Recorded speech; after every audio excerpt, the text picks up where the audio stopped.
Hello everyone. बेटा start कर रहे हैं हम लोग third part female reproductive systems का। ठीक है, जिसको हम बोलते हैं एक्सटर्नल जेनिटिलिया। ठीक है, हमने एसेसरी स्ट्रक्चर्स पढ़े और फिर उसके बाद हमारे पास ग्लैंड्स आने थे। ठीक है, एसेसरी ग्लैंड्स जिनको कहते हैं वो एक्सटर्नल जेनिटिलिया के अंदर ही कवर हो जाएंगे। ठीक है बच्चे, अब इसमें देखो ये हमारा कौन सा टॉपिक है, that is external genitalia. External जेनिटिलिया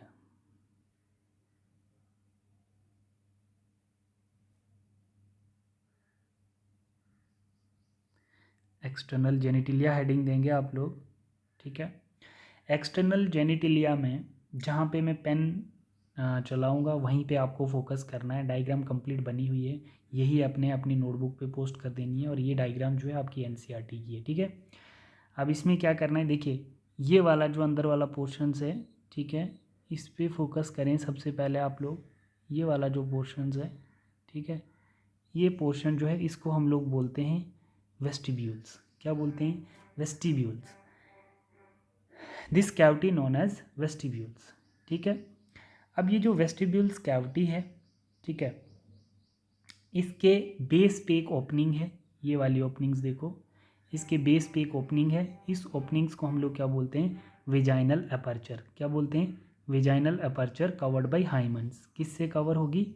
hymen से कवर होगी। ठीक है, हाइमन लेयर तो आप समझते हैं, that is a virginity layer या वर्जिनिटी नॉट, राइट। अब एक तो ये ओपनिंग आ गई हमारे पास, ठीक है, एक वेजाइनल अपर्चर्स, और दूसरी ओपनिंग्स यहाँ पर आप लोग देखेंगे जो हमने पहली वीडियो में बात की थी कि common passage female reproductive systems में नहीं होती है। इसके पास दो पार्टिकुलर ओपनिंग्स होती हैं। जैसे हमने अभी देखा, इसको रिप्रोडक्टिव ओपनिंग्स भी कह सकते हो या वेजाइनल अपर्चर भी कह सकते हो।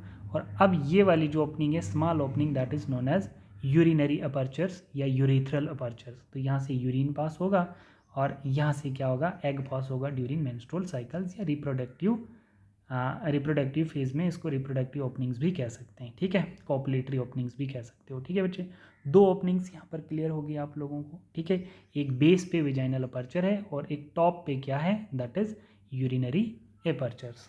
ठीक है, अब इसको मिटा के ऐसे, अब हम लोग बात करते हैं कि इस बेस ओपनिंग्स के सराउंडिंग्स में, यहाँ पर देखो, इस बेस ओपनिंग्स के सराउंडिंग्स में कुछ इम्पॉर्टेंट ग्लैंड्स होते हैं, जिस ग्लैंड का नाम है बार्थोलिन ग्लैंड। क्या नाम है?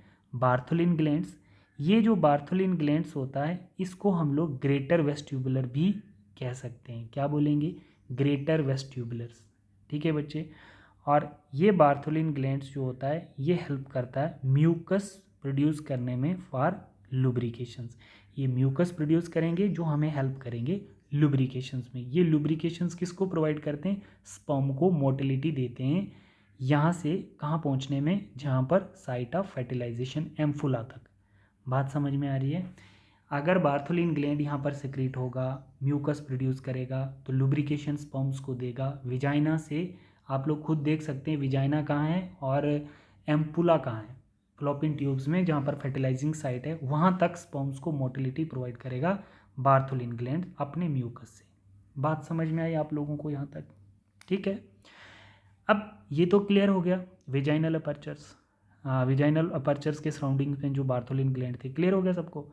अब हम यहाँ चले जाते हैं यूरिनरी के पास। यूरिनरी अपर्चर्स के सराउंडिंग्स में मोर और less around 6 to 8 skin glands present होते हैं। कौन से ग्लैंड्स प्रेजेंट होते हैं? Skin glands. अब यहाँ पर स्किन ग्लैंड्स मेंशन किए हुए हैं, देखिए ये जो हैं that is known as skin glands. कितने स्किन ग्लैंड्स प्रेजेंट होते हैं? 6 to 8। मैंने लिखे नहीं है यहाँ पर, याद रखना 6 to 8। ठीक है, स्किन ग्लैंड प्रेजेंट होते हैं, इनको हम बोलते हैं लेसर वेस्टिबुलर ग्लैंड्स। ठीक है, स्किन ग्लैंड का दूसरा नाम लेसर वेस्टिबुलर ग्लैंड्स और बार्थोलिन ग्लैंड का दूसरा नाम ग्रेटर वेस्टिबुलर्स। ये चीज़ें आपको समझ आ रही हैं? ठीक है बच्चे, अब मैं यहाँ पर एक फंक्शन समझाऊंगा इससे आगे जाने से पहले। सिक्रीशन ऑफ एल्कलाइन फ्लूइड, आपको ये चीज़ पहले समझ नहीं आएगी, पहले आप समझ लो मैं जो बता रहा हूँ। क्या होता है कि ये जो स्किन ग्लैंड होते हैं ये एल्कलाइन सिक्रीशन प्रोड्यूस करते हैं। सिक्रीशन ऑफ एल्कलाइन फ्लूइड, वो क्या होता है? एल्कलाइन सिक्रीशन प्रोड्यूस करते हैं। क्यों? स्पर्म कभी भी एसिडिक मीडियम को बर्दाश्त नहीं कर सकता। समझ में आ रही है? स्पर्म कभी भी एसिडिक मीडियम को बर्दाश्त नहीं कर सकता। Sperm require alkaline medium. बात समझ में आ रही है? स्पर्म्स को चाहिए एल्कलाइन मीडियम। एल्कलाइन मीडियम्स का मतलब बेसिक, नॉट एसिडिक। ठीक है, बट ये दोनों ओपनिंग पास पास हैं, दिख रही है ना आप लोगों को? एक यहाँ पर ओपनिंग है और एक यहाँ पर ओपनिंग है। तो ये तो यहाँ ज़्यादा दूर दिख रही है, बट ये होती बहुत पास हैं। ठीक है, ये दोनों ओपनिंग बहुत पास पास हैं। यूरिन पास करते टाइम्स ये विजाइनल ओपनिंग भी एसिडिक कर देगा, है ना?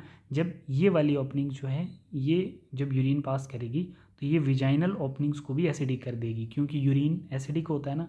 तो जब यूरिन पास करेंगे तो विजाइनल ओपनिंग भी एसिडिक हो जाती है।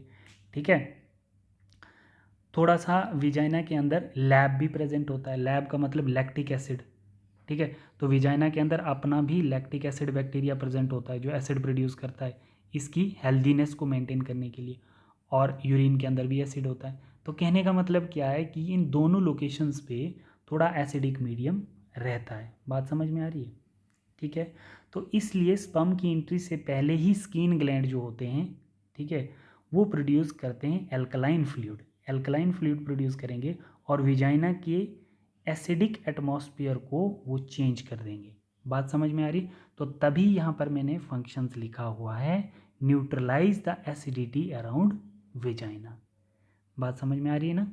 क्लियर हो गया स्किन ग्लैंड का फंक्शंस? ठीक है बच्चे, सबको क्लियर हो गया?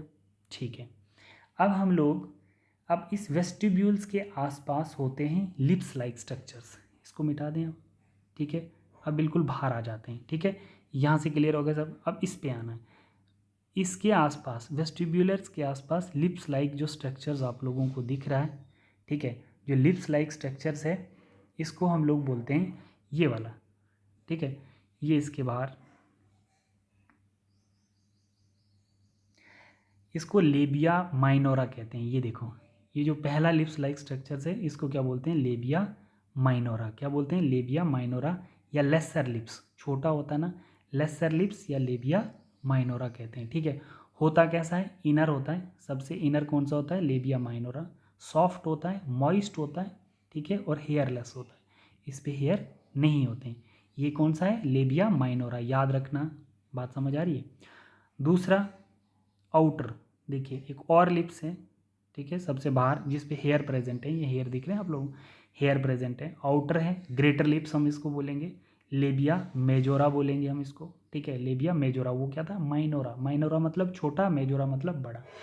आउटर है, बिगर है, हेयरी है, और स्वेट ग्लैंड्स होते हैं इस पर। ठीक है, स्वेट सिक्रीट करेगा। बात समझ में आ रही है आप लोगों को? ठीक है, तो इसमें हमने कुछ चीज़ें ऐसी पढ़ी। एक तो इसके लिप्स पढ़े हमने। ठीक है, लिप्स जो हैं, एक लेसर लिप्स है, एक क्या? ग्रेटर लिप्स है। ग्रेटर लिप्स आउटर होते हैं, लेसर लिप्स इनर होते हैं। दिख रहा है ना आपको स्लाइड पे? लेसर लिप्स को लेबिया माइनोरा कहते हैं और ग्रेटर लिप्स को हम लेबिया मेजोरा कहते हैं। ठीक है, अब एक बहुत इंपॉर्टेंट टर्म्स है, इन दोनों लेसर और ग्रेटर लिप्स, है ना, मतलब आप देखिए, जो लेसर लिप्स और ग्रेटर लिप्स के बीच में, यहाँ पर देखो, जो रेड कलर से बनाया गया है, ठीक है, यहाँ पर मतलब वेस्टिब्यूल्स के टॉप पे और लेसर लिप्स के अंदर एक डॉट जैसा स्ट्रक्चर्स है, इसको हम बोलते हैं क्लाइटोरस। क्या है? That is clitoris, most erectile part of females. जैसे क्या था? पेनिस होता है ना मेल में, मेल रिप्रोडक्टिव सिस्टम्स में, तो ऐसे ही मोस्ट एरेक्टाइल पार्ट है फीमेल्स का, that is known as clitoris. That is the vestigial organs. ठीक है, वेस्टिजियल्स ऑर्गन्स भी हम इसको कह सकते हैं। वेस्टिजियल्स होता है ऑर्गन बॉडी पे प्रेजेंट है बट नॉन फंक्शनल है, दैट इज वेस्टिजियल। इसका कोई फंक्शंस नहीं है क्लाइटोरस का, बट है क्या? Erectile part of females. ठीक है बच्चे, यहाँ तक क्लियर हुआ? तो हम लोगों ने क्या पढ़ा? Now clears the glands and openings. हमने दो चीज़ें पढ़ी। एक तो हमने यहाँ पर बार्थोलिन ग्लैंड्स और स्किन ग्लैंड्स पढ़े, और ओपनिंग्स पढ़ी हमने, एक यूरिथ्रल ओपनिंग्स और एक हमने वेजाइनल ओपनिंग्स पढ़ी। बात समझ में आ गया आप लोगों को? ये वीडियो क्लियर हुई आप लोगों को? ठीक है बच्चे, तो इसकी जो स्लाइड्स है, ठीक है, इसकी स्लाइड्स भी मैं आप लोगों को दे देता हूँ, बट आप मोस्ट ऑफ द टाइम्स अगर देखें तो इसको एनसीईआरटी से रिवाइज कर लें तो ठीक रहेगा। डाटा कितना प्रेजेंट करना आपने वो मैं बता देता हूँ आप लोगों को। इसका डाटा ज़्यादा से ज़्यादा नहीं देना, बस इतना डाटा देना है। तो इसमें क्या मेंशन करना है, एक्सटर्नल जेनिटिलिया, ठीक है, most erectile part of females, ठीक है, क्लाइटोरस, ठीक है, वल्वा भी कहते हैं हम इसको। The female external genitalia include mons pubis. Mons pubis क्या होते हैं, टिश्यू होते हैं, ठीक है, ठीक है, labia majora, labia minora, hymens and clitoris, यही पार्ट हमने पढ़े फिगर्स में, ठीक है। ये आपकी एनसीईआरटी की स्लाइड्स हैं। Mons pubis is a cohesion of fatty tissue, cohesion होता है इकट्ठा, मॉन्स प्यूबस से एक फैटी टिश्यूज बनते हैं कवर्ड बाय स्किन, स्किन से कवर्ड होते हैं and pubic hair. The labia majora are fleshy folded tissue which is extended down from the mons pubis, ठीक है, मॉन्स प्यूबिस से राइज होते हैं and surrounded by the vaginal openings. The labia minora are paired fold of tissue under the labia majora. The opening of the vagina is often covered by partially by the membrane is called hymens, ठीक है। The clitoris is tiny finger like structures which lies at the upper junction। अगर आप लोगों को ये slide नहीं दिख रही है तो मैं जो बोल रहा हूँ आप वो भी लिख सकते हो। Which lies at the upper junctions of the two labia minora above the urethral opening। समझ में आ रही है। The hymen is often during the first काइटोरस, काइटस का मतलब होता है intercourse. However, it can be also broken। Hymen layers का break कब होगा, या जब फर्स्ट इंटरकोर्स होगा तब हो सकती है, बाय द सडन फॉल, या ऐसे कभी जैसे एथलीट्स होती हैं गर्ल्स या कुछ भी, तो उस केस में भी वो टूट सकती है। Hymen layers is a not a virginity symptoms, right. Insertions of vaginals है ना, ऑल आप यहाँ तक भी देख सकते हैं इतना, और आप लोग एनसीईआरटी से भी अच्छे से कर लेना, अगर नहीं करते हो तो यहाँ तक कर लेना है इसका, ठीक है बच्चे। तो these are all the external genitalia, right. तो अब हमारे पास एक ग्लैंड बचता है जो हमारी एनसीईआरटी पे मेंशन्ड किया है, दैट इज मेमरी ग्लैंड्स, ठीक है। तो मेमरी ग्लैंड्स को हम लोग नेक्स्ट वीडियो में पढ़ेंगे। Thank you class.